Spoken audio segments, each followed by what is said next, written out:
Hello Katden lovers and Katden followers! Abay video ni Catherine Bernardo and Alden Richards nag-viral sa araw ng mga puso. But before that, if you haven't subscribed yet to my YouTube channel, please don't forget to like, share, and subscribe at hit mo na rin ang notification bell for more showbiz updates. Bago tayo of course magpatuloy sa ating updates for today's video, nais ko po muna ipabot ang aking pasasalamat sa lahat po ng mga legit na nagmamahal sumusubaybay sa mga updates po natin. Maraming salamat po sa inyong panonood. At ngayong araw, viral at pinag-uusapan po ngayon kung saan si Miss Catherine Bernardo ay may pa-cleavage sa Valentine's Day. According po sa isang online news, may pasabog na kaseksihan ngayong Valentine's Day si Catherine Bernardo. Sa IG ng Benchbody, binahagi ang naging pictorial ni Catherine para sa highly anticipated comeback ng iconic bench show. Nakasuot ang aktres ng black bathing suit, stockings and boots. Angat na angat muli ang ganda at kaseksihan ni Catherine na may pagbabalanda rin ng kanyang cleavage. Talaga namang hinangaan ito ng mga netizen at binahadi ng fire emoji. Heto ang ilan kanilang mga komento. Our Queen!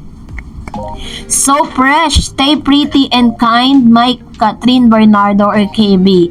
This girl is on fire. Ay, kabog! Wow, ang hot ang idol ko. Ay, grabe siya.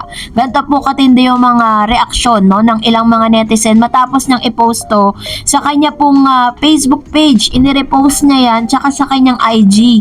Makikita natin talaga na, nag-mature na talaga yung role nitong si Miss Catherine Bernardo kasi pati sa mga photoshoot niya, kakaiba na wala na yung parang young lady na Catherine Bernardo dahil talagang meron ng transition na nagaganap.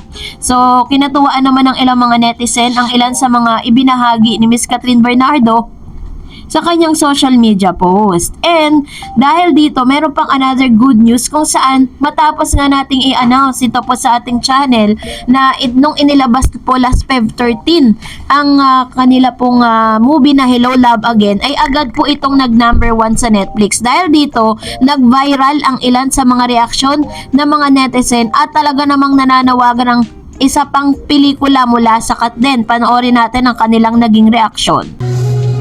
You want me to stay?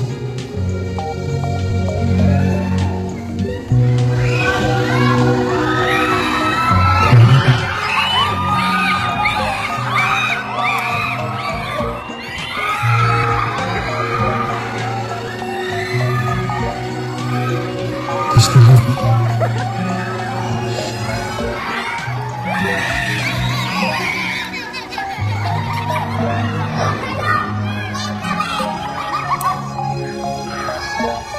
I don't love you.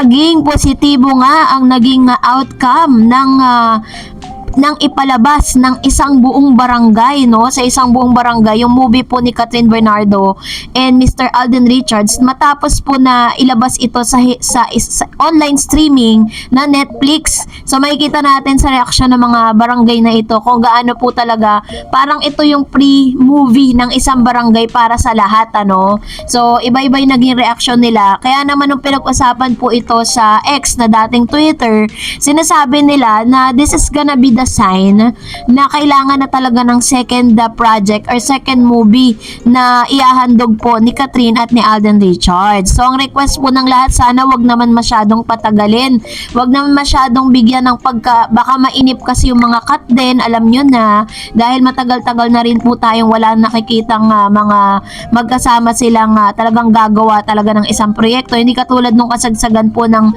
taping pa lang nagtitrending na po yung mga paayuda mula Canada from those people na nandoon mismo ng face to face at doon po mismo sa mga production staff and mga actors and actresses na kasama po nila doon. So, ang wish nating lahat, ang panawagan po dyan talagang bumaha po ng reaction at komento doon sa video na ipinakita ko sa inyo kanina lang.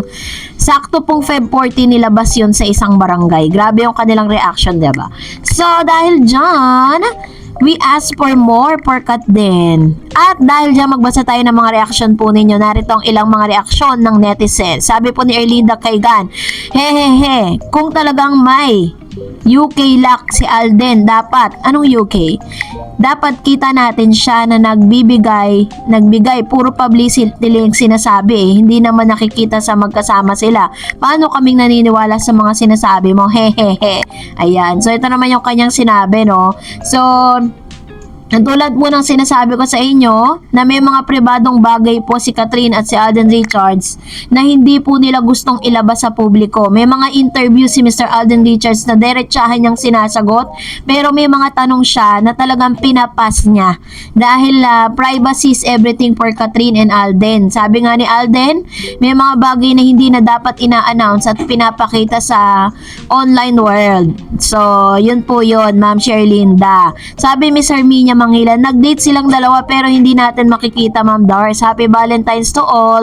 Sabi ni Miss Vanessa, correct private relationship but not secret. Ayan. So, dahil po sa mga komento na ito, minsan natatawag tayong mga dilulo kasi ayaw, yun yung mga taong hindi talaga sila kampante. Mas gusto nilang makakita ng resibo.